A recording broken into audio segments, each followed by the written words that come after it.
This story is found in the 20th chapter of the Gospel of John. Now, on the evening of the first day of the week, the disciples were in a house with locked doors for fear of the Jews. And Jesus came and stood among them and said, "Peace be with you." And then he showed him his hands and his side, and the disciples rejoiced when they saw the Lord. Then again Jesus said, "Peace be with you. As the Father has sent me, so I send you." And then he breathed on them the Holy Spirit and said, "Receive the Holy Spirit, and if you forgive the sins of any, they are forgiven. If you retain the sins of any, they are retained." Now Thomas, who was called the twin, one of the disciples, was not with them when Jesus came.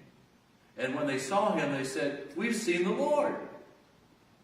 And Thomas said, "Unless I put my fingers in the nail marks in his hands, and my hand in his side, I will not believe." And so about a week later, the disciples were back again at the house, and Thomas was with them. And even though the doors were locked, Jesus came and stood among them and said, "Peace be with you."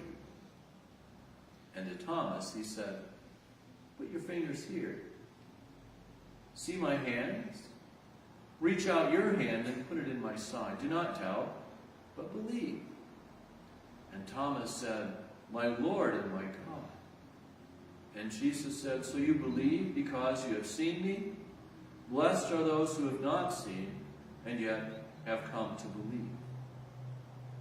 Now Jesus did many other things with his disciples that are not written in this book.